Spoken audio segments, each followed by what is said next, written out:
ಸ್ನೇಹಿತರೆ ನಮಸ್ಕಾರ, ನಿಮ್ಗೆಲ್ರಿಗೂ ನಮ್ಮ ಚಾನಲ್ಗೆ ಸ್ವಾಗತ. ಹಿಂದಿನ ವಿಡಿಯೋದಲ್ಲಿ ಇದೀಗ ನಾವು ಮುಂದಿನ ಶಿಕ್ಷಕರ ನೇಮಕಾತಿಗಳಿಗೆ ಸಂಬಂಧಿಸಿದಂತೆ ವಿಜ್ಞಾನ ತರಗತಿಗಳ ಮಾಡ್ತಾ ಇದ್ವಿ. ಅದರಲ್ಲಿ ಇಂದು ಭಾಗ 2 ಪರಮಾಣುಗಳು ಮತ್ತೆ ಅಣುಗಳ ಪಾಠಕ್ಕೆ ಸಂಬಂಧಪಟ್ಟಂತೆ ಭಾಗ 2 ಚರ್ಚೆ ಮಾಡ್ತೀವಿ. ಭಾಗ 1ರಲ್ಲಿ ನಾವು ಪರಮಾಣುಗಳು ಅಂತಂತಂದ್ರೆ ಏನು, ಆ ಪರಮಾಣುಗಳನ್ನ ಮೊದಲಿಗೆ ಕಂಡುಹಿಡಿದವರು ಯಾರು, ಅದಕ್ಕೆ ಸಂಬಂಧಪಟ್ಟಂತೆ 2 ನಿಯಮಗಳನ್ನ ತಿಳ್ಕೊಂಡ್ವಿ. ಅದಾದ್ಮೇಲೆ ಆ ಪರಮಾಣುಗಳನ್ನ ನಾವು ಹೇಗೆ ಗುರುತಿಸಬೇಕು ಅನ್ನೋದ್ರ ಬಗ್ಗೆ ತಿಳ್ಕೊಂಡ್ವಿ. ಜಾನ್ ಡಾಲ್ಟನ್ ರವರು ಅದಕ್ಕೆ ಆದಂತ ಒಂದು ನಿರ್ದಿಷ್ಟವಾಗಿರುವಂತಹ ಕೆಲವೊಂದಿಷ್ಟು ಅಂಶಗಳನ್ನು ಕೊಡ್ತಾರೆ. ಆ ಅಂಶಗಳ ಜೊತೆಗೆ ಅವುಗಳನ್ನ ಹೇಗೆ ಗುರುತಿಸಬೇಕು, ಅವುಗಳಿಗೆ ಸಂಬಂಧಪಟ್ಟ ಕೆಲವೊಂದಿಷ್ಟು ಸಂಕೇತಗಳನ್ನ ಕೊಡ್ತಾರೆ. ನೋಡಿ, ಇವುಗಳನ್ನ ಜಾನ್ ಡಾಲ್ಟನ್ ಪ್ರತಿಪಾದಿತ ಸಂಕೇತಗಳನ್ನ ಕರಿತೀವಿ. ಯಾವುದೇನಂತ ನಿನ್ನೆ ಒಂದು ತರಗತಿ ತಿಳ್ಕೊಂಡಿದ್ವಿ. ಆ ಸಂಕೇತಗಳ ನಂತರ ನಾವು ಪರಮಾಣುವಿನ ರಾಶಿ ಬಗ್ಗೆ ಚರ್ಚೆ ಮಾಡಿದ್ವಿ. ಪರಮಾಣು ರಾಶಿ ಅನ್ನೋದು ಇತ್ತೀಚೆಗೆ ಮೊದಲಿಗೆ ಹೇಗೆ ಕ್ಯಾಲ್ಕುಲೇಟ್ ಮಾಡ್ತಾ ಇದ್ರು, ಇತ್ತೀಚೆಗೆ ಕ್ಯಾಲ್ಕುಲೇಟ್ ಮಾಡ್ತಾ ಇದ್ವಿ. ಇವೇ ಇಂಪಾರ್ಟೆಂಟ್ ಆಗಿ ಕಾರ್ಬನ್ 12 ಐಸೋಟೋಪ್ ಏನಂತ ಸರಿಯಾಗಿ ನೆನ್ಪಿಟ್ಕೋಬೇಕು ಅನ್ನೋ ಮಾಹಿತಿಯನ್ನು ನಾವು ಅಲ್ಲಿ ಕೊಟ್ಟಿದ್ವಿ. ಅದಾದ ನಂತರ ನಾವೇನ್ ಮಾಡಿದ್ವಿ, ಪರಮಾಣುಗಳು ಹೇಗೆ ಅಸ್ತಿತ್ವದಲ್ಲಿದ್ದಾವೆ, ಪರಮಾಣುಗಳು ಹೇಗಿದ್ದಾವೆ ಅನ್ನುವಂಥದ್ದು. ಪರಮಾಣುಗಳೆಲ್ಲ ಕೂಡಿ ಏನಾಗಿದ್ದಾವೆ, ಅಣುಗಳಾಗಿದ್ದಾವೆ, ದ್ರವ್ಯದ ಸ್ಥಿತಿಯಲ್ಲಿ ಇದ್ದಾವೆ, ಧಾತುಗಳಾಗಿದ್ದಾವೆ ಅಂತ ಹೇಳ್ತೀವಿ. ಹಾಗಾದ್ರೆ ಪರಮಾಣುಗಳು ಅಣುಗಳಾಗಬೇಕು ಅಂತಂದ್ರೆ, ಅವು ಪರಮಾಣುಗಳೊಂದು ಧಾತುಗಳಾಗಬೇಕು ಅಂತಂದ್ರೆ ಅದೇ ಅವು ಯಾವ ರೂಪದಲ್ಲಿ ಇರ್ತವೆ, ಒಂದು ಅಣುಗಳ ರೂಪದಲ್ಲಿ ಸಂಯೋಜನೆ ಹೊಂದಿ ಸಂಯುಕ್ತಗಳಾಗಿರ್ತವೆ, ಇಲ್ಲಂದ್ರೆ ಅಯಾನುಗಳ ರೂಪದಲ್ಲಿ ಸಂಯೋಜನೆ ಹೊಂದಿ ಸಂಯುಕ್ತಗಳಾಗಿರ್ತವೆ. ನಿನ್ನೆ ಭಾಗ 1ರಲ್ಲಿ ಅಣುಗಳ ರೂಪದಲ್ಲಿ ಅವು ಒಟ್ಟಾರೆ ಸೇರಿ ಹೇಗೆ ಅವು ಸಂಯೋಗ ಹೊಂದಿ ಒಂದು ಧಾತುಗಳಾಗಿರ್ತವೆ ಅಥವಾ ಸಂಯುಕ್ತಗಳಾಗಿರ್ತವೆ ಅಂತ ತಿಳ್ಕೊಂಡಿದ್ವಿ. ಇವತ್ತಿನ ತರಗತಿಯಲ್ಲಿ ಅಯಾನ್ಗಳಿಂದ ಹೇಗೆ ಪರಮಾಣುಗಳು ಎನ್ನುವಂಥದ್ದು ಒಂದು ಸಂಯುಕ್ತಗಳಾಗಿ ಉಂಟಾಗ್ತವೆ ಅಥವಾ ಧಾತುಗಳಾಗಿ ಪರಿವರ್ತನೆ ಆಗ್ತವೆ ಅನ್ನೋದ್ರ ಬಗ್ಗೆ ನಾವು ತಿಳ್ಕೊಳ್ತೀವಿ.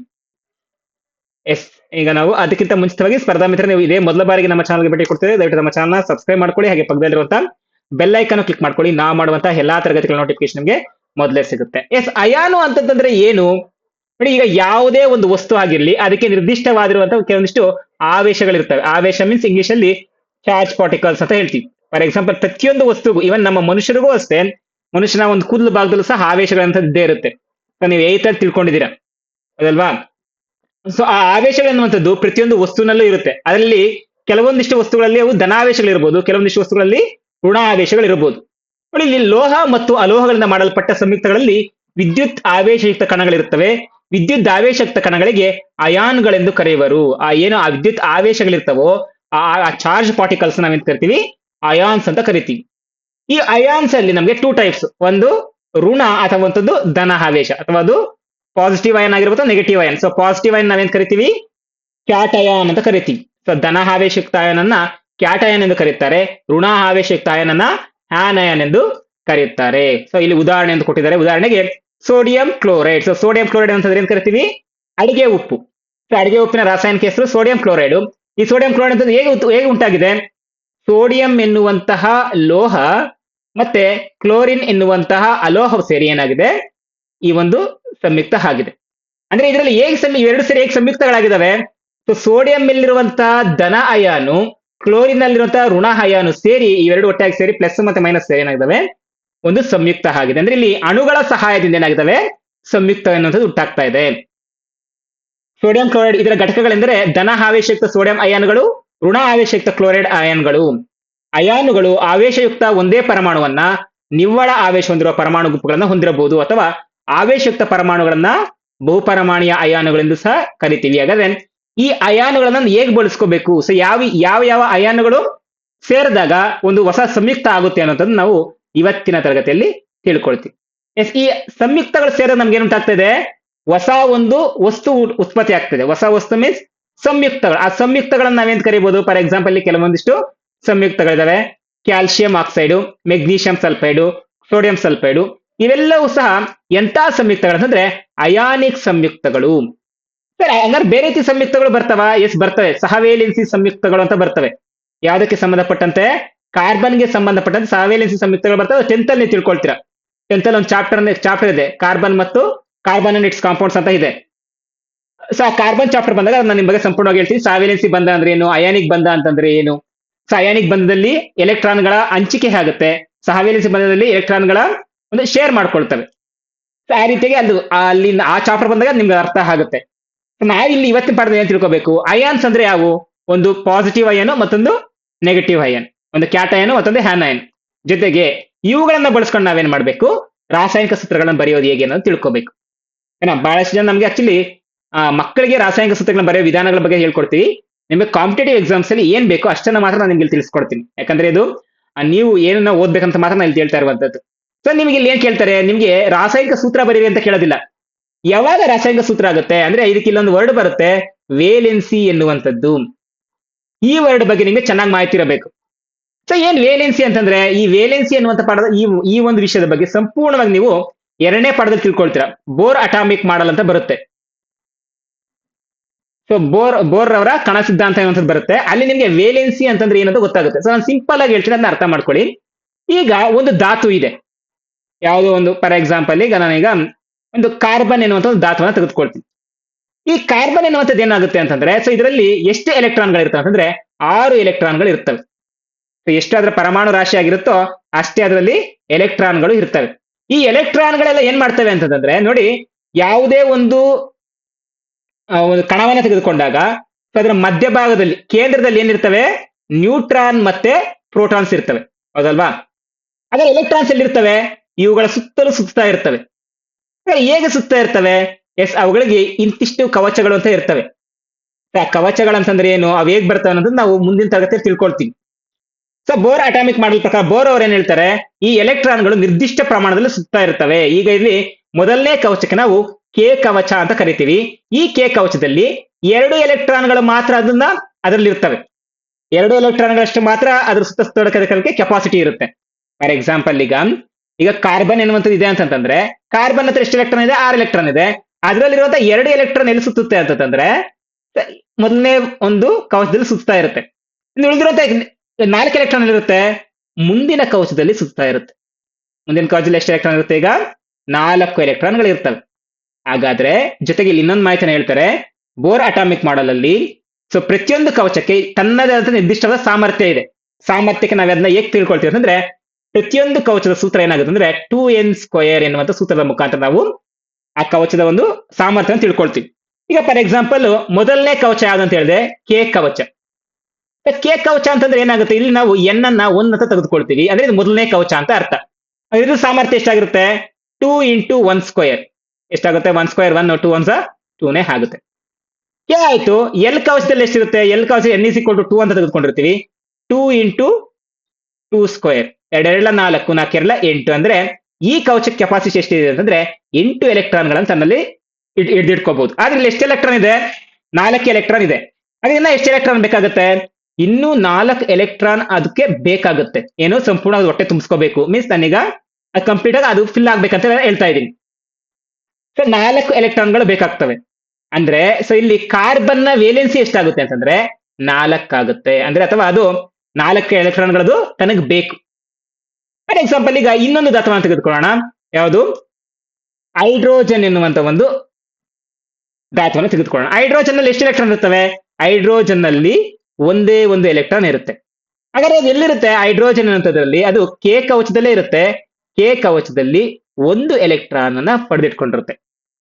ಇದರಲ್ಲಿ ಈಗ ಇದೇನ್ ಮಾಡುತ್ತೆ, ಈ ಒಂದು ಎಲೆಕ್ಟ್ರಾನ್ ಇದು ಫುಲ್ ಕಂಪ್ಲೀಟ್ ಆಗ್ಬೇಕಂದ್ರೆ ಎಷ್ಟು ಎಲೆಕ್ಟ್ರಾನ್ ಬೇಕು, ಇನ್ನ ಒಂದು ಎಲೆಕ್ಟ್ರಾನ್ ಬೇಕು. ಹಾಗಾದ್ರೆ ಎಚ್ ನ ವೇಲೆನ್ಸಿ ಎಷ್ಟಾಗುತ್ತೆ ಅಂದ್ರೆ ಎಚ್ ನ ವೇಲೆನ್ಸಿ 1. ಅದಕ್ಕಿನ್ನ ಹೊಟ್ಟೆ ತುಂಬಬೇಕು. ಈ ಒಂದು ಕಕ್ಷೆ ಕಂಪ್ಲೀಟ್ ಫಿಲ್ ಆಗ್ಬೇಕಂದ್ರೆ ಎಷ್ಟು ಎಲೆಕ್ಟ್ರಾನ್ ಬೇಕಾಗುತ್ತೆ, ಇನ್ನ ಒಂದು ಎಲೆಕ್ಟ್ರಾನ್ ಬೇಕಾಗುತ್ತೆ. ಹಾಗಾದ್ರೆ ಹೈಡ್ರೋಜನ್ ನ ವೇಲೆನ್ಸಿ ಎಷ್ಟಾಗುತ್ತೆ, 1.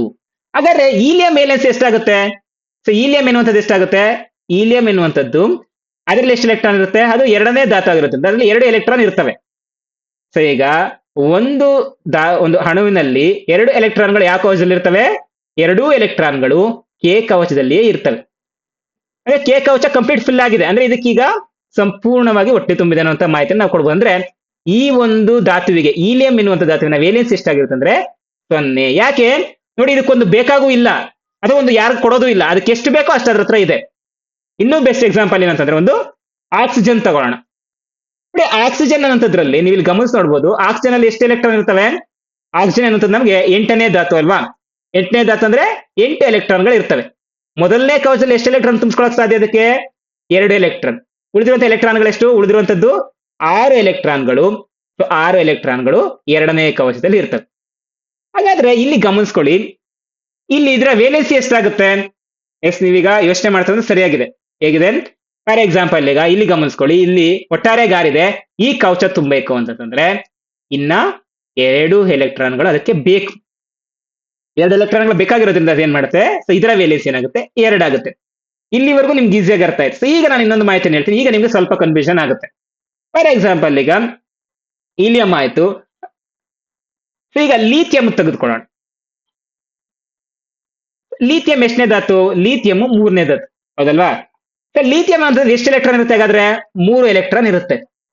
ಈ 3 ಎಲೆಕ್ಟ್ರಾನ್ ಅಂತಂದ್ರೆ ನೋಡಿ, ಈಗ ಮೊದಲನೇ ಕವಚದಲ್ಲಿ 2 ಎಲೆಕ್ಟ್ರಾನ್ ಇರುತ್ತೆ. ಇನ್ನೊಂದು ಎಲೆಕ್ಟ್ರಾನ್ ಎಷ್ಟು ಯಾವ ಕವಚದಲ್ಲಿ ಇರುತ್ತೆ? ಎಲ್ ಕವಚದಲ್ಲಿ ಇರುತ್ತೆ. ಈಗ ಅರ್ಥ ಮಾಡ್ಕೊಳ್ಳಿ, ಈಗ ಇದಕ್ಕೆ ಹೊಟ್ಟೆ ತುಂಬಬೇಕು ಅಂತಂದ್ರೆ, ಈ ಕವಚ ತುಂಬಬೇಕಂದ್ರೆ ಎಷ್ಟು ಎಲೆಕ್ಟ್ರಾನ್ ಬೇಕು? 7 ಎಲೆಕ್ಟ್ರಾನ್ ಬೇಕು. ನೋಡಿ, 7 ಎಲೆಕ್ಟ್ರಾನ್ ನ ಪಡ್ಕೊಳ್ಳೋಕ್ಕಿಂತ ಒಂದು ಎಲೆಕ್ಟ್ರಾನ್ ನ ಕೊಟ್ಬಿಡ್ಬೋದಲ್ವಾ ಈಸಿಯಾಗಿ. ಅದಕ್ಕೋಸ್ಕರ ಲಿಥಿಯಂನ ವೇಲೆನ್ಸಿ ನಾವು ಎಷ್ಟಂತ ಕರಿತೀವಿ? ಲಿಥಿಯಂನ ವೇಲೆನ್ಸಿ ಒಂದೇ.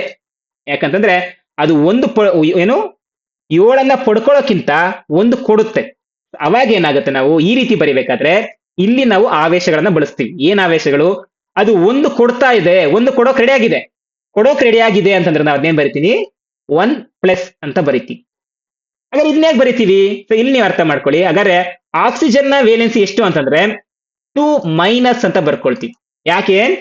ಅದು 2 ಪಡ್ಕೊಳ್ಳೋಕ್ ರೆಡಿ ಆಗಿದೆ. ಓಕೆನಾ?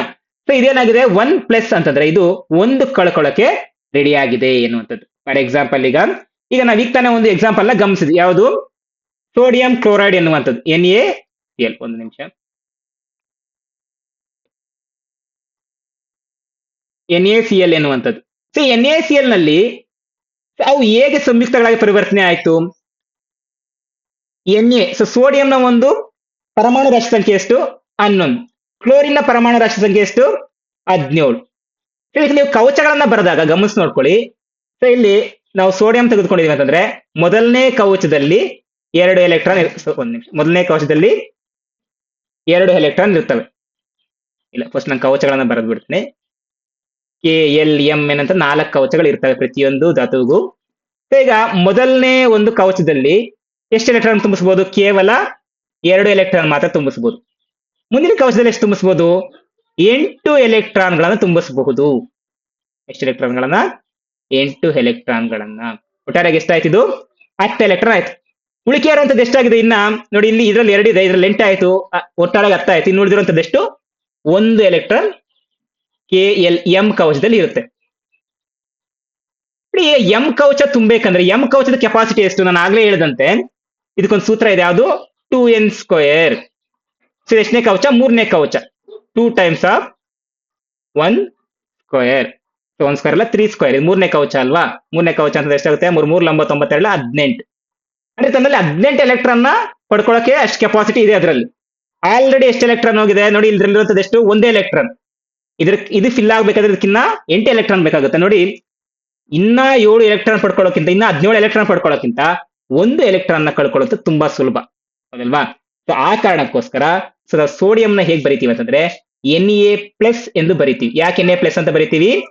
ಇಲ್ಲಿ 1 ಎಲೆಕ್ಟ್ರಾನ್ ಅನ್ನೋದು ಕಳ್ಕೊಳ್ಳೋಕೆ ರೆಡಿ ಆಗಿರುತ್ತೆ. ಯಾಕಂದ್ರೆ ಈಗ ನೋಡಿ, ಒಟ್ಟಾರೆ ಇದು ಕೆಪಾಸಿಟಿ 18 ಅಂತಂದ್ರೆ ಇಲ್ಲಿ 2 ಆಗಿದೆ, ಇಲ್ಲಿ 8 ಆಗಿದೆ. ಅರ್ಥ ಆಯ್ತು? ಅಂದ್ರೆ ಇದ್ರ ಕೆಪಾಸಿಟಿ ಎಷ್ಟಿರುತ್ತೆ?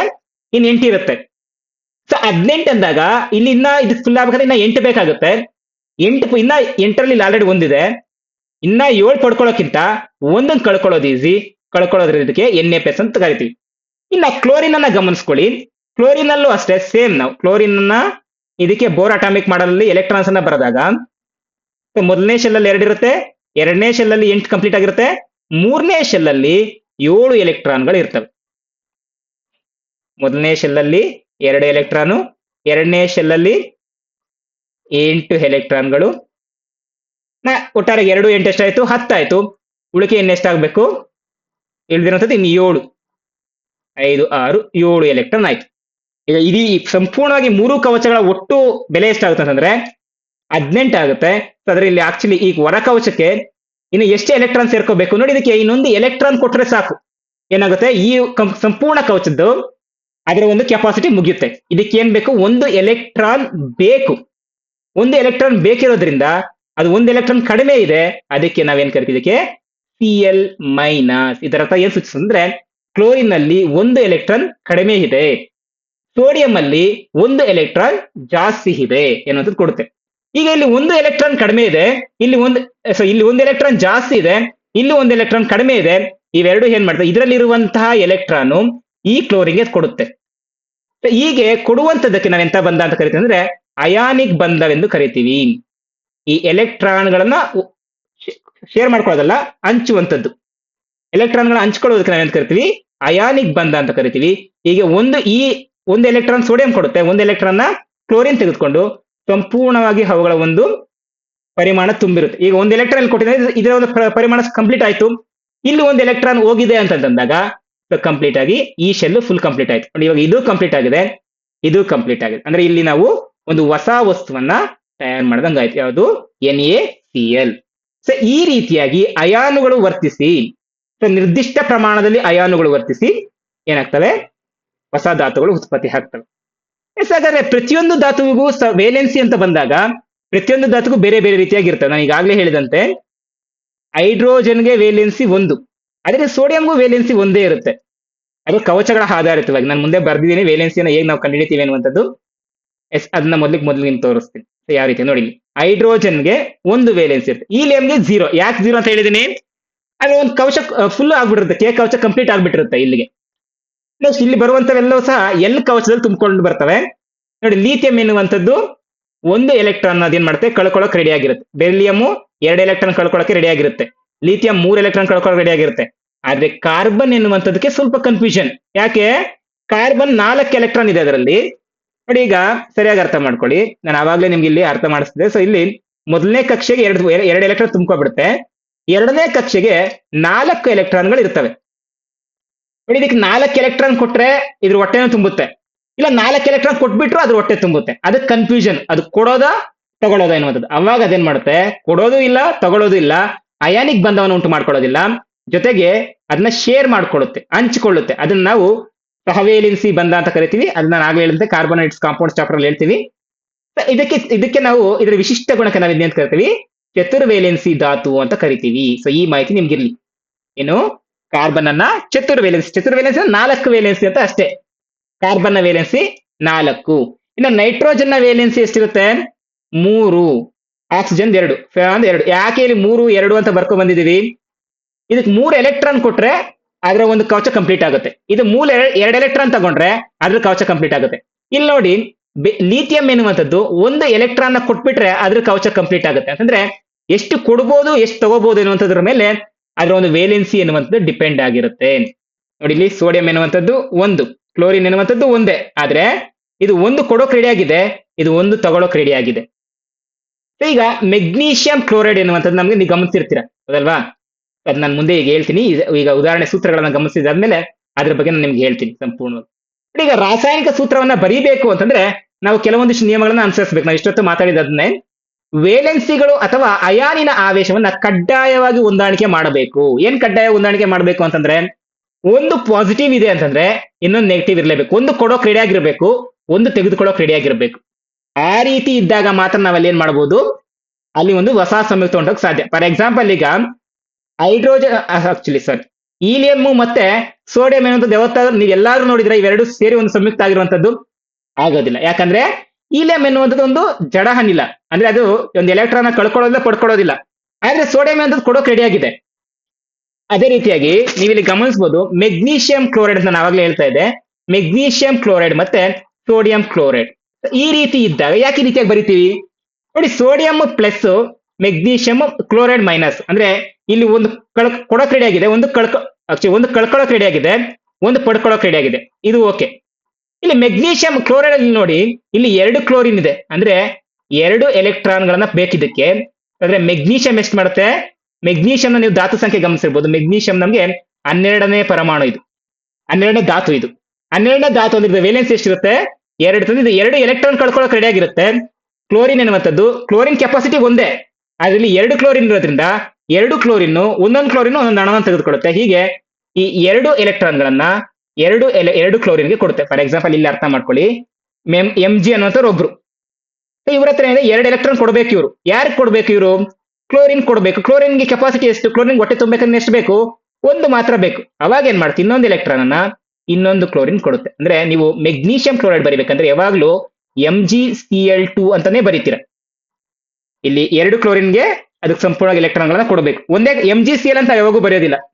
ಯಾಕೆ, ಇದು 2 ಎಲೆಕ್ಟ್ರಾನ್ ಗಳನ್ನ ಕೊಡೋಕೆ ರೆಡಿ ಆಗಿರುತ್ತೆ, ಇದು ಒಂದು ಎಲೆಕ್ಟ್ರಾನ್ ಪಡ್ಕೊಳ್ಳೋಕೆ ರೆಡಿ ಆಗಿರುತ್ತೆ. ಇವೆರಡು ಮ್ಯಾಚ್ ಆಗೋದಿಲ್ಲ. ಅದೇ ಅವ್ರು ಇಲ್ಲಿ ಹೇಳ್ತಾ ಇರುವಂತದ್ದು. ವೇಲೆನ್ಸಿಗಳು ಮತ್ತೆ ಅಯಾನಿಗಳ ಆವೇಶಗಳು ಕಡ್ಡಾಯವಾಗಿ ಹೊಂದಾಣಿಕೆ ಆಗ್ಬೇಕು. ಇಲ್ಲಿ ನೋಡಿ, ನಾನು ಈ ಎಲ್ಲಿ 2 ಕ್ಲೋರಿನ್ ತಗೊಂಡಿದ್ದೀನಿ ಅಂತಂದ್ರೆ ಇಲ್ಲಿ ಇರುವಂತ 2 ಎಲೆಕ್ಟ್ರಾನ್ ಒಂದು ಕ್ಲೋರಿನ್ ಒಂದು ಇನ್ನೊಂದು ಕ್ಲೋರಿನ್ ಒಂದು ಕೊಡುತ್ತೆ. ಅವಾಗ ಅದು ಬ್ಯಾಲೆನ್ಸ್ ಆಗುತ್ತೆ. ಜೊತೆಗೆ ಸಂಯುಕ್ತವು ಲೋಹ ಮತ್ತು ಅಲೋಹಗಳನ್ನ ಹೊಂದಿದ್ದಾಗ ಲೋಹ ಅಥವಾ ಅದರ ಸಂಕೇತವನ್ನ ಮೊದಲು ಬರೆಯಬೇಕು. ಅಂದ್ರೆ ಯಾವುದೇ ಒಂದು ಸಂಯುಕ್ತ ಆಗಿರ್ಲಿ, ಆ ಸಂಯುಕ್ತವನ್ನ ಬರಿಬೇಕು ಅಂತಂದ್ರೆ ಅದರಲ್ಲಿ ನೀವೇನ್ ಮಾಡ್ಬೇಕು, ಮೊದಲಿಗೆ ಲೋಹದ ಸಂಕೇತವನ್ನ ಮೊದಲಿಗೆ ಬರಿಬೇಕು. ಅದಾದ್ಮೇಲೆ ಅಲೋಹದ ಸಂಕೇತವನ್ನ ಬರಿಬೇಕು. ನೀವು ಯಾವುದೇ ಒಂದು ಸಂಯುಕ್ತ ತಗೊಳ್ಳಿ, ಫಾರ್ ಎಕ್ಸಾಂಪಲ್ ಈಗ ಸೋಡಿಯಂ ಕ್ಲೋರೈಡ್ ಅಂತ ತಗೊಳ್ಳಿ. ಸೋಡಿಯಂ ಕ್ಲೋರೈಡ್ ಅಲ್ಲಿ ಏನು, ಸೋಡಿಯಂ ಎನ್ನುವಂಥದ್ದು ಲೋಹ, ಕ್ಲೋರೈಡ್ ಎನ್ನುವಂಥದ್ದು ಅಲೋಹ. ಅಂದ್ರೆ ನಾವು ಪ್ರತಿ ಸಲನು ಲೋಹವನ್ನೇ ಮೊದಲಿಗೆ ಬರಿತೀವಿ. ಕ್ಯಾಲ್ಸಿಯಂ ಆಕ್ಸೈಡ್ ಅಂತ ಇದೆ, ಕ್ಯಾಲ್ಸಿಯಂ ಎನ್ನುವಂಥದ್ದು ಲೋಹ, ಆಕ್ಸೈಡ್ ಎನ್ನುವಂಥದ್ದು ಆಕ್ಸಿಜನ್ ಎನ್ನುವಂಥದ್ದು ಅಲೋಹ ಅಲ್ವಾ. ಕಬ್ಬಿಣದ ಸಲ್ಫೈಡ್, ಕಬ್ಬಿಣ ಎನ್ನುವಂಥದ್ದು ಲೋಹ, ಸಲ್ಫರ್ ಎನ್ನುವಂಥದ್ದು ಅಲೋಹ.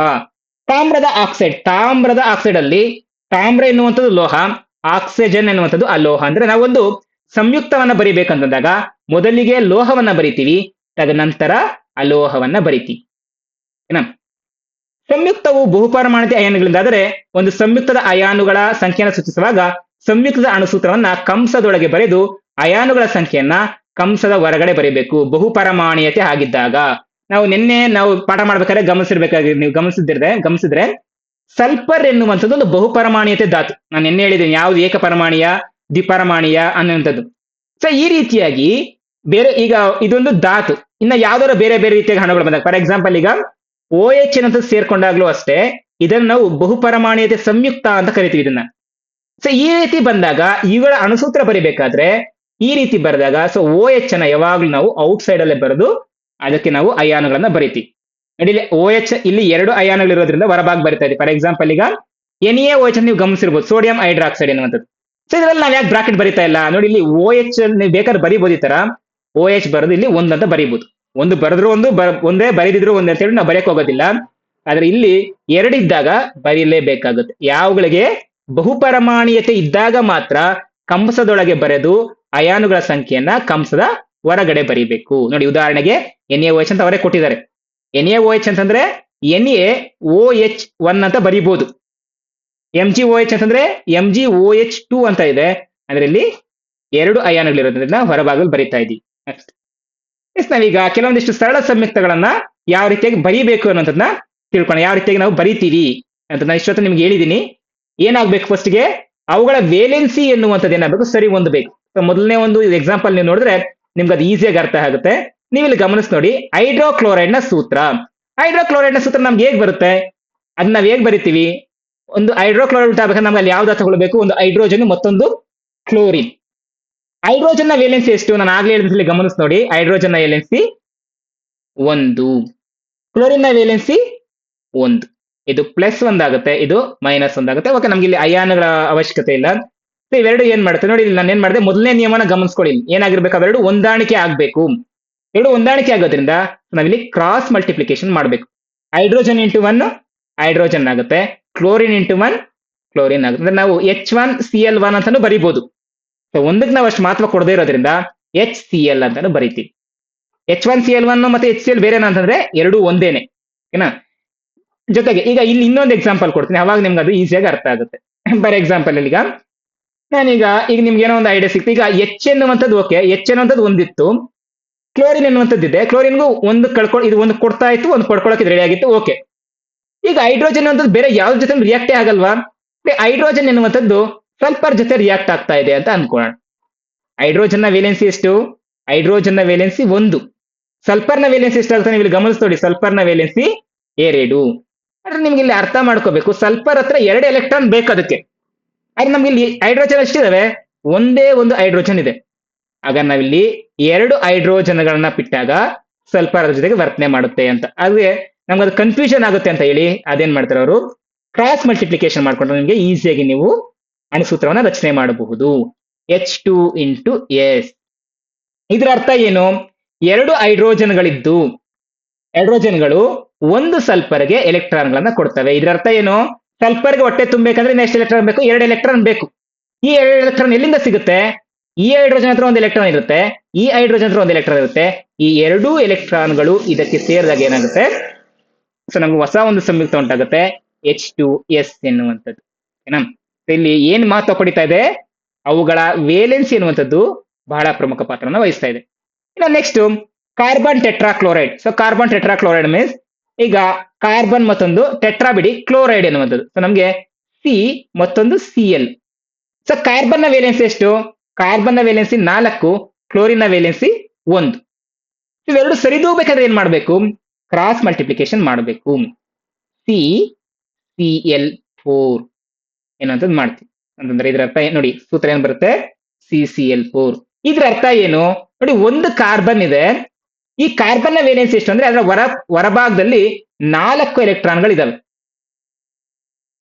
ಇದ್ರ ಜೊತೆ ಇನ್ನೊಂದು ಜೊತೆ ಬಂಧ ಹೊಂದಬೇಕು ಅಂತಂದ್ರೆ ಯಾವ್ದ್ರ ಜೊತೆ ಬಂಧ ಹೊಂದ್ತಾ ಇದೆ? ಕ್ಲೋರಿನ್ ಜೊತೆ ಬಂಧ ಹೊಂದ್ತಾ ಇದೆ. ಕ್ಲೋರಿನ್ ಎಷ್ಟು ಎಲೆಕ್ಟ್ರಾನ್ ಬೇಕು? ಕ್ಲೋರಿನ್ ಅದರ ಒಂದು ಸಂಪೂರ್ಣವಾಗಿ ಅದರ ಕವಚ ತುಂಬಬೇಕಂದ್ರೆ ಕೇವಲ 1 ಎಲೆಕ್ಟ್ರಾನ್ ಇದ್ರೆ ಸಾಕು.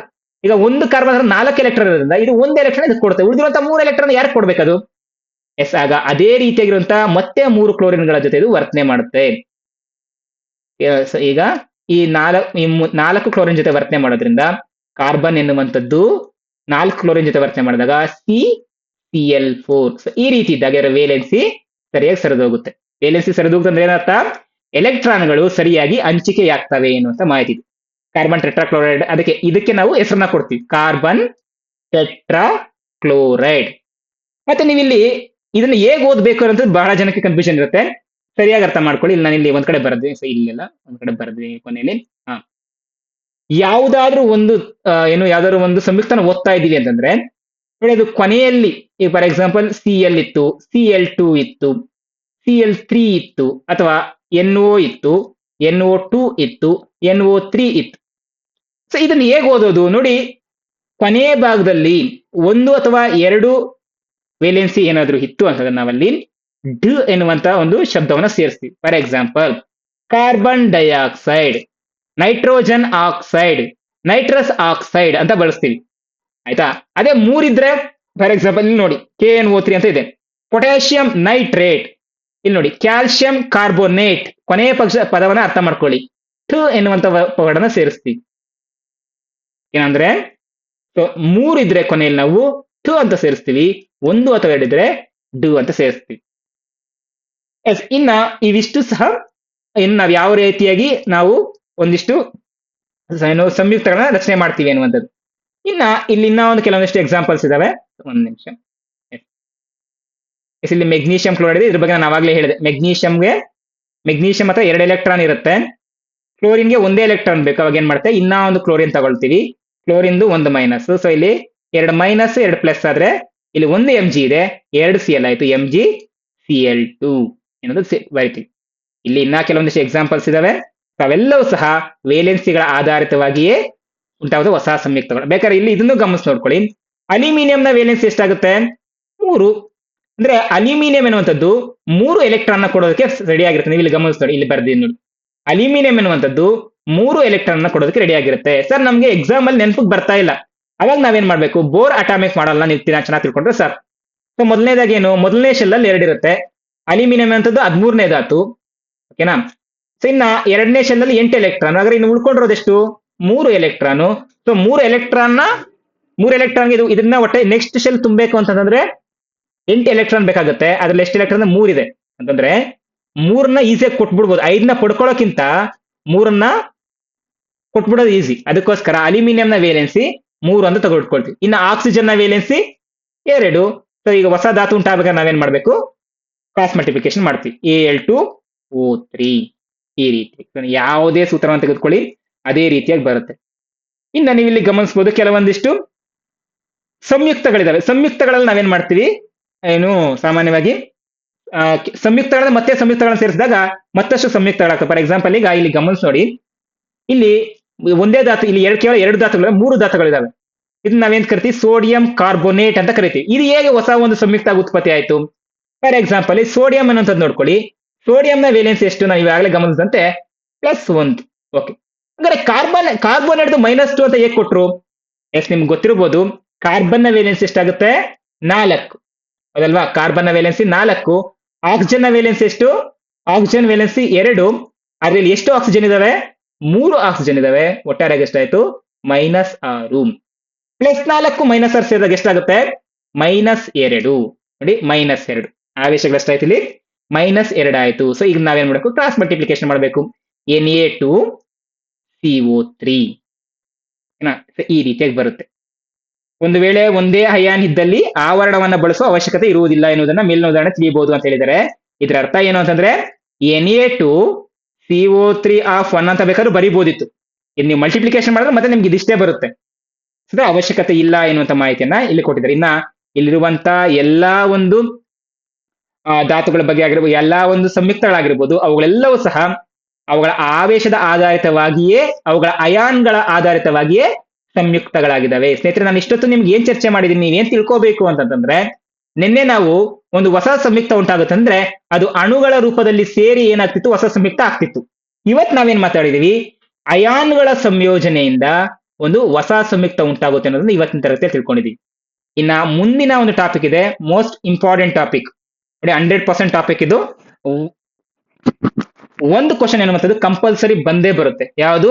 ಅಣುರಾಶಿ ಮತ್ತು ಸಂಯುಕ್ತ ರಾಶಿಗಳ ಮೇಲೆ 100% ಒಂದು ಕ್ವಶನ್ ಬಂದೇ ಬರುತ್ತೆ. ಆ ಟಾಪಿಕ್ ಗೋಸ್ಕರ ನಾನೇನ್ ಮಾಡ್ತೀನಿ ಅಂದ್ರೆ, ಇದೇ ಟಾಪಿಕ್ ಅನ್ನ ತೆಗೆದುಕೊಂಡು ಸಂಪೂರ್ಣವಾಗಿ, ಯಾಕಂದ್ರೆ ನಿಮ್ಗೆ ಇಲ್ಲಿ ಅಷ್ಟು ಡೀಟೇಲ್ ಆಗಿ ಇಲ್ಲಿ ನಿಮ್ಗಿಲ್ಲ. ಎಸ್, ಈ ಮಾಹಿತಿಯನ್ನು ನಾನು ಅಲ್ಲಿ ನಿಮ್ಗೆ ಕೊಟ್ಟಿರ್ತೀನಿ. ಸಂಪೂರ್ಣವಾಗಿ ಅಷ್ಟು ಡೀಟೇಲ್ ಆಗಿ ನಿಮ್ಗಿಲ್ಲ ಅಣುರಾಶಿ ಬಗ್ಗೆ. ಅದಕ್ಕಂತ ನಾನೀಗ ಈ ಒಂದು ಪಾಠ ಆದ್ಮೇಲೆ ನೆಕ್ಸ್ಟ್ ಸೆಷನ್ ಅಲ್ಲಿ ನಾನು ನಿಮ್ಗೆ ಅಣುರಾಶಿ ಅಂತಂದ್ರೆ ಏನು, ಅಣುರಾಶಿಯನ್ನ ಹೇಗೆ ಲೆಕ್ಕಾಚಾರ ಮಾಡ್ತೀವಿ, ಅಣುರಾಶಿ ಜೊತೆಗೆ ನಾವಿಲ್ಲಿ ಅಣುಗಳ ಒಂದು ಅನುಪಾತ. ನೋಡಿ, ಈ ಒಂದು ಟಾಪಿಕ್ ಇಲ್ಲಿ ಮಿಸ್ ಆಗಿದೆ. ಯಾಕಂದ್ರೆ ಬಹಳಷ್ಟು ಸಲ ಎಕ್ಸಾಮ್ಸ್ ಅಲ್ಲಿ ನಮ್ಗೆ ಕೇಳುವಂತ ಪ್ರಶ್ನೆಗಳು 100% ಕ್ವಶನ್ಸ್ ಕೇಳ್ತಾರೆ. ಎಸ್, ಇಲ್ಲಿ ನೋಡಿ, ಇವುಗಳ ರಾಶಿ ಅನುಪಾತ ಎನ್ನುವಂಥದ್ದು. ರಾಶಿ ಅನುಪಾತ, ಹಾಗಾದ್ರೆ ಒಂದು ಧಾತುವಿನ ರಾಶಿ, ಒಂದು ಸಂಯುಕ್ತದ ರಾಶಿ, ಅವುಗಳನ್ನ ಹೇಗೆ ಲೆಕ್ಕಾಚಾರ ಮಾಡ್ತೀವಿ ಅಂತಂದ ಮುಂದಿನ ಸೆಷನ್ ಅಲ್ಲಿ ನಾವು ತಿಳ್ಕೊಳ್ತೀವಿ. ಅದಕ್ಕೆ ನಾನು ಸ್ಪೆಷಲ್ ಆಗಿ ಒಂದು ವಿಡಿಯೋ ಮಾಡಿ ಅಪ್ಲೋಡ್ ಮಾಡ್ತೀನಿ ಸ್ನೇಹಿತರೆ. ಯಾಕಂದ್ರೆ ಇವೆಲ್ಲ ತುಂಬಾ ಇಂಪಾರ್ಟೆಂಟ್. ಬಹಳಷ್ಟು ಸಲ ನಮ್ಮ ಟಿಇಟಿಯಲ್ಲಿ, ನಮ್ಮ ಸಿಇಟಿಗಳಲ್ಲಿ ಕೇಳಿರುವಂತಹ ಪ್ರಶ್ನೆ ಇದು. ಆ ಒಂದು ಕಾರಣಕ್ಕೋಸ್ಕರ ಇದರಲ್ಲಿ ಇನ್ಕ್ಲೂಡ್ ಮಾಡಿದೆ. ನೆಕ್ಸ್ಟ್ ಒಂದು ಸೆಷನ್ ಅಲ್ಲಿ ಸಂಪೂರ್ಣ ನೋಡಿ ಎಲ್ಲಾ ಅಣುರಾಶಿಗಳನ್ನ, ಎಲ್ಲಾ ಧಾತುಗಳು, ಇಲ್ಲೆಲ್ಲಾ ಧಾತುಗಳು, ಎಲ್ಲಾ ರೀತಿಯಾಗಿರುವಂತಹ ಸಂಯುಕ್ತಗಳ ಒಂದು ಅಣುರಾಶಿಯನ್ನು ನಾನು ಅದರಲ್ಲಿ ಲೆಕ್ಕಾಚಾರ ಮಾಡಿರ್ತೀನಿ. ಹೇಗೆ ಲೆಕ್ಕಾಚಾರ ಮಾಡ್ಬೇಕು ಅನ್ನೋದು ನಾನು ನಿಮ್ಗೆ ಅಲ್ಲಿ ತಿಳಿಸ್ಕೊಡ್ತೀನಿ. ಎಸ್, ನಾವೀಗಿನ್ನ ಹೆಚ್ಚಿನ ತಡ ಮಾಡದೆ, ಸೊ ಇಲ್ಲಿಗೆ ಪಾಠ ಮುಗಿದಿರುತ್ತೆ. ನಾವೀಗ ನೇರವಾಗಿ ಈ ಒಂದು ನಿನ್ನೆ ನಾವು LBA MCQ ಗಳನ್ನ ಚರ್ಚೆ ಮಾಡ್ತಾ ಇದ್ವಿ. ಆ MCQ ಗಳಲ್ಲಿ ಉಳಿದ ಭಾಗದ MCQ ಗಳನ್ನ ನಾವೀಗ ಚರ್ಚೆ ಮಾಡೋಣ. ಸೊ ಮೊದಲನೇ ಪ್ರಶ್ನೆ, ಎಸ್, ಸೋಡಿಯಂ ಕ್ಲೋರೈಡ್ ನ ರಾಸಾಯನಿಕ ಹೆಸರು. ನಾನು ಈಗಾಗಲೇ ಹೇಳಿದೆ, ಸೋಡಿಯಂ ಅಂತಂದ್ರೆ ಇಲ್ಲಿ ತುಂಬಾ ಸುಲಭ ಇದೆ. NaCl, NaOH, HCl, KCl ಅಂತ. ಸೊ ನಿಮ್ಗೆ ಏನ್ ನೆನಪಿಗೆ ಬಂದಿಲ್ಲ ಅಂತಂದ್ರೂ, ಕ್ಲೋರೈಡ್ ಅಂತಂದ್ರೆ ಕೊನೆಯ ಭಾಗದಲ್ಲಿ 1 ಅಥವಾ 2 ಇರಬೇಕು, 16 ನೆನ್ಪಿಟ್ಕೊಳ್ಳಿ. ಸೋಡಿಯಂ ಅಂತಂದ್ರೆ Na, ಕ್ಲೋರೈಡ್ Cl, Cl ಅಥವಾ Cl2 ಆದ್ರೂ ಬರೀಬಹುದು. Cl2 ನಮ್ಗೆ ಇಲ್ಲಿ ಬರಲ್ಲ, ಯಾಕಂದ್ರೆ ನಮ್ಗೆ ಇಲ್ಲಿ 1 ಎಲೆಕ್ಟ್ರಾನ್ ಇದು ಪಡ್ಕೊಳ್ಳುತ್ತೆ, 1 ಎಲೆಕ್ಟ್ರಾನ್ ಇದು ಕಳ್ಕೊಳ್ಳುತ್ತೆ ಇರೋದ್ರಿಂದ ಏನಾಗುತ್ತೆ, ನಮ್ಗೆ NaCl ಎನ್ನುವಂಥದ್ದು ಇದಕ್ಕೆ ಸರಿಯಾದ ಉತ್ತರ ಆಗುತ್ತೆ. ಆಪ್ಷನ್ ಎ ಇದಕ್ಕೆ ರೈಟ್ ಆನ್ಸರ್. ಮುಂದಿನ ಪ್ರಶ್ನೆ, ಪೊಟ್ಯಾಷಿಯಂ ನೈಟ್ರೇಟ್ ನ ರಾಸಾಯನಿಕ ಸೂತ್ರವೇನು? ಅದನ್ನ ಸರಿಯಾಗಿ ಅರ್ಥ ಮಾಡ್ಕೊಂಡು, ನೈಟ್ರೇಟ್ ಅಂತ ಎಲ್ಲಿ ಬರುತ್ತೋ ಅಲ್ಲಿ ಏನಾಗುತ್ತೆ ಅಂತ ಕೊನೆಯಲ್ಲಿ 3 ಎನ್ನುವಂಥದ್ದು ಇರುತ್ತೆ. ಸೊ ಇದು ಪೊಟ್ಯಾಷಿಯಂ ಇದು ಪೊಟ್ಯಾಷಿಯಂ ನೈಟ್ರಾಕ್ಸೈಡ್ ಆಗುತ್ತೆ, ಇದು ಪೊಟ್ಯಾಷಿಯಂ ನೈಟ್ರೇಟ್ ಆಗುತ್ತೆ. ಆಪ್ಷನ್ ಸಿ ಇದಕ್ಕೆ ರೈಟ್ ಆನ್ಸರ್ ಆಗುತ್ತೆ. ಮುಂದಿನ ಪ್ರಶ್ನೆ ಚರ್ಚೆ ಮಾಡೋಣ. ಮುಂದಿನ ಪ್ರಶ್ನೆ, ಎಸ್, ಸ್ಥಿರಾನುಪಾತಗಳ ನಿಯಮನ ಪ್ರತಿಪಾದಿಸಿದ ವಿಜ್ಞಾನಿ ಜೋಸೆಫ್ ಎಲ್ ಫ್ರೋಸ್ಟ್ ಅಂತ ನಾವು ನಿನ್ನೆ ತರಗತಿಯಲ್ಲಿ ತಿಳ್ಕೊಂಡಿದೀವಿ. ಆಂಟೋನಿಯನ್ ಲೆವೋಸಿಯರ್ ಅದರಲ್ಲಿ ಪ್ರಮುಖ ಪಾತ್ರ ವಹಿಸ್ತಾರೆ, ಆದ್ರೆ ಜೋಸೆಫ್ ಎಲ್ ಫ್ರೋಸ್ಟ್ ಎನ್ನುವಂತರು ಇದಕ್ಕೆ ಪ್ರಮುಖ ಪಾತ್ರವನ್ನು ವಹಿಸಿರ್ತಾರೆ. ಇದು ಮೇನ್ ಇಂಪಾರ್ಟೆಂಟ್. AlOH3 ನಲ್ಲಿ ಅಲ್ಯೂಮಿನಿಯಂನ ವೇಲೆನ್ಸಿ ಎಷ್ಟು ಅಂತ ಕೇಳಿದ್ದಾರೆ. ನೀವು ಇದನ್ನ ಸಿಂಪಲ್ ಆಗಿ ಬರ್ಕೊಂಡ್ರೆ ನಿಮ್ಗೆ ಇದಾಗುತ್ತೆ, ಅಲ್ಯೂಮಿನಿಯಂ ಹೈಡ್ರಾಕ್ಸೈಡ್. ಸೊ AlOH, ಓಕೆನಾ? ಸೊ ಅಲ್ಲಿ ನಮ್ಗೆ ಏನಿದೆ ಇಲ್ಲಿ ಗಮನಿಸಿ ನೋಡಿ, AlOH3 ಅಂತ ಇದೆ. 3 ನಾನು ಇಲ್ಲಿ ಬರ್ಕೋಬೇಕಾ? ತಪ್ಪಲ್ವಾ? ಹೇಗೆ ಕ್ರಾಸ್ ಮಲ್ಟಿಪ್ಲಿಕೇಶನ್ ಆಗ್ಬೇಕು, ಹೌದಲ್ವಾ? ಸೊ ಕ್ರಾಸ್ ಮಲ್ಟಿಪ್ಲಿಕೇಶನ್ ಆಗ್ಬೇಕಂದ್ರೆ ಇಲ್ಲಿ 3 ಇರಬೇಕು, ಇಲ್ಲಿ 1 ಇರಬೇಕು. ವೇಲೆನ್ಸಿಯನ್ನ ಬಿಡಿ. ಈಗ ಕ್ರಾಸ್ ಮಲ್ಟಿಪ್ಲಿಕೇಶನ್ ಮಾಡಿ, AlOH3 ಅಂದ್ರೆ ಅಲ್ಯೂಮಿನಿಯಂನ ವೇಲೆನ್ಸಿ 3, ಹೈಡ್ರಾಕ್ಸೈಡ್ ನ ವೇಲೆನ್ಸಿ 1. ಹಂಗ್ ಬೇಕಾದ್ರೂ ಯೋಚನೆ ಮಾಡ್ಬೋದು, ಅಥವಾ ನೇರವಾಗಿ ನಿಮ್ಗೆ ನೆನಪಿದ್ರೆ ಅಲ್ಯೂಮಿನಿಯಂ ಅನ್ನುವಂಥದ್ದು 13ನೇ ಧಾತು. 13ನೇ ಧಾತು ಅಂತ ಅದರ ವೇಲೆನ್ಸಿ ಎಷ್ಟಿರುತ್ತೆ? 3 ವೇಲೆನ್ಸಿ, 3 ಎಲೆಕ್ಟ್ರಾನ್ ಅನ್ನ ಕಳ್ಕೊಳ್ಳೋದಕ್ಕೆ ರೆಡಿ ಆಗಿರುತ್ತೆ ಅನ್ನೋದು ಬೇಕಾದ್ರೆ ನೀವು ನೆನ್ಪಿಟ್ಕೋಬಹುದು. ಮುಂದಿನ ಪ್ರಶ್ನೆ, CaO ಸೂತ್ರವನ್ನು ಪ್ರತಿನಿಧಿಸುವ ಸಂಯುಕ್ತದ ಹೆಸರು. CA ನಿಮ್ಗೆ ಈಸಿಯಾಗಿ ಗೊತ್ತಾಗುತ್ತೆ, ಕ್ಯಾಲ್ಸಿಯಂ ಏನಾದ್ರು 4 ಕ್ಯಾಲ್ಸಿಯಂ ಕೊಟ್ಟಿದ್ರೆ O ಎನ್ನುವಂಥದ್ದು. ನೋಡಿ, O ಇಲ್ಲಿ O ಆದ್ರೂ ಕೊಟ್ಟಿರ್ಲಿ, O2 ಆದ್ರೂ ಕೊಟ್ಟಿರ್ಲಿ, ನಮ್ಗೆ ಏನ್ ಬರುತ್ತೆ? ಅದು ಡ್ ಎನ್ನುವಂಥದ್ದು ಕೊನೆಗೆ ಬರುತ್ತೆ, ಆಕ್ಸೈಡ್. ಓಕೆನಾ? ಸರಿ ಇಲ್ಲ, ಆಕ್ಸೈಡ್ ಯಾಕಾಗುತ್ತೆ, ಓ ಇದೆ. ಅದೇ Cl2 ಇದ್ರೆ ಕ್ಲೋರೈಡ್ ಆಗೋದು. ಏನಾ? ಸೊ ಓ ಎಚ್ ಇದ್ರೆ ಹೈಡ್ರಾಕ್ಸೈಡ್ ಆಗುತ್ತೆ, ಸೊ ಇದು ತಪ್ಪು. Cl2 ಇದ್ರೆ ಕ್ಲೋರೈಡ್ ಆಗುತ್ತೆ, ತಪ್ಪು. CO3 ಇದ್ರೆ, 3 ಇದ್ರೆ ಲಾಸ್ಟ್ ನೇಮ್ ಬರುತ್ತೆ, ಟ್ ಅನ್ನುವಂಥದ್ದು ಬರುತ್ತೆ, ಕಾರ್ಬೋನೇಟ್ ಬರುತ್ತೆ, ಇದು ರಾಂಗ್ ಆಗುತ್ತೆ. ಆಪ್ಷನ್ ಎ ಕ್ಯಾಲ್ಸಿಯಂ ಆಕ್ಸೈಡ್ ಅನ್ನುವಂಥದ್ದು ಸರಿಯಾದ ಉತ್ತರ. ಇನ್ನ ಏಕಪರಮಾಣು ಧಾತು, ದ್ವಿಪರಮಾಣು ಧಾತುಗಳು, ಚತುರ್ಪರಮಾಣು ಧಾತುಗಳು ಮತ್ತೆ ಉಳಿದ ನೆಕ್ಸ್ಟ್ ಈ ಪರಮಾಣು ಧಾತುಗಳ ಬಗ್ಗೆ ಸಂಪೂರ್ಣವಾಗಿ ನಾವು ನಿನ್ನೆ ತರಗತಿಯಲ್ಲಿ ತಿಳ್ಕೊಂಡಿದೀವಿ. ಚತುರ್ಪರಮಾಣು ಧಾತು ಮತ್ತೆ ಇನ್ನೊಂದು ಲಾಸ್ಟ್ ಅಲ್ಲಿ ಇನ್ನೊಂದು ಧಾತು ಬರುತ್ತೆ, ದ್ವಿಪರಮಾಣು ಧಾತುಗಳು. ಬಹುಪರಮಾಣು ಧಾತುಗಳು ಯಾವ್ದು ಕರಿತೀವಿ, ಸಲ್ಫರ್ ಅಂತ ಕರಿತೀವಲ್ಲ, ಆ ಬಹುಪರಮಾಣು ಧಾತುಗಳ ಬಗ್ಗೆ ನಾವು ಇಂದಿನ ತರಗತಿಯಲ್ಲಿ ತಿಳ್ಕೊಂಡಿದ್ವಿ. ಸ್ನೇಹಿತರೆ, ಇಲ್ಲಿ ಸಂಪೂರ್ಣವಾಗಿ ಇಲ್ಲಿಗೆ ಈ ಚಾಪ್ಟರ್ ಮುಗಿದಿದೆ. ಜೊತೆಗೆ ಒಂದು ಕಾನ್ಸೆಪ್ಟ್ ಇನ್ನ ಮುಗ್ದಿಲ್ಲ. ಸೊ ಮೋಸ್ಟ್ ಇಂಪಾರ್ಟೆಂಟ್ ಕಾನ್ಸೆಪ್ಟ್ ಈ ಚಾಪ್ಟರ್ ಅಲ್ಲಿ ಏನು 100% ನಮ್ಗೆ ಬಂದೇ ಬರುತ್ತೋ ಲೆಕ್ಕ ಎನ್ನುವಂಥದ್ದು, ಅದನ್ನ ನಾನು ನಿಮ್ಗೆ ಇವತ್ತಿನ ತರಗತಿಲಾಗಿರ್ಲಿ ಅಥವಾ ನಾಳಿನ ಬೆಳಗಿನ ತರಗತಿಲಾಗಿರ್ಲಿ ಆ ಕಾನ್ಸೆಪ್ಟ್ ಅನ್ನ ಸಂಪೂರ್ಣವಾಗಿ ಸ್ವಲ್ಪ ಡೀಪ್ ಆಗಿ ಅದನ್ನ ಹೇಳ್ತೀನಿ. ಯಾಕಂದ್ರೆ ಯಾರು ಗೊತ್ತಿಲ್ಲದೆ ಇರೋರ್ಗೂ ಸಹ ನಾವು ಅದನ್ನ ಲೆಕ್ಕಾಚಾರನ ಮಾಡ್ಬೇಕು. ಆ ರೀತಿಯಾಗಿ ಸಂಪೂರ್ಣವಾಗಿ ಆ ಕಾನ್ಸೆಪ್ಟ್ ನಾನು ನಿಮ್ಗೆ ತಿಳಿಸ್ಕೊಡ್ತೀನಿ ಅಂತ ಹೇಳ್ತಾ, ಸ್ನೇಹಿತರೆ, ಇದಾಗುತ್ತೆ ಇವತ್ತಿನ ತರಗತಿ. ಈ ತರಗತಿ ನಿಮ್ಗೆ ಉಪಯುಕ್ತ ಆಗಿರೋ ಜಸ್ಟ್ ವಿಡಿಯೋಗೊಂದು ಲೈಕ್ ಅನ್ನು ಕೊಡಿ ಸ್ನೇಹಿತರೆ. ಜೊತೆಗೆ ನಿಮ್ಮ ಹೆಚ್ಚಿನ ಸ್ನೇಹಿತರಿಗೆ ಶೇರ್ ಮಾಡಿ, ಹಾಗೆ ಹೈಪ್ ಮಾಡಿ ಅಂತ ಹೇಳ್ತಾ, ಇನ್ನ ಮುಂದಿನ ತರಗತಿಯಲ್ಲಿ ಅದೇ ನಾನು ಹೇಳಿದ್ನಲ್ವಾ, ಒಂದು ಪರಮಾಣು ರಾಶಿ ಸಂಕೇತಗಳು ಮತ್ತೆ ಪರಮಾಣು ಅಣುರಾಶಿಯ ಅನುಪಾತಗಳ ಬಗ್ಗೆ ತಿಳ್ಕೊಳ್ಳೋಣ ಸ್ನೇಹಿತರೆ. ನಿಮ್ಗೆಲ್ರಿಗೂ ಧನ್ಯವಾದಗಳು.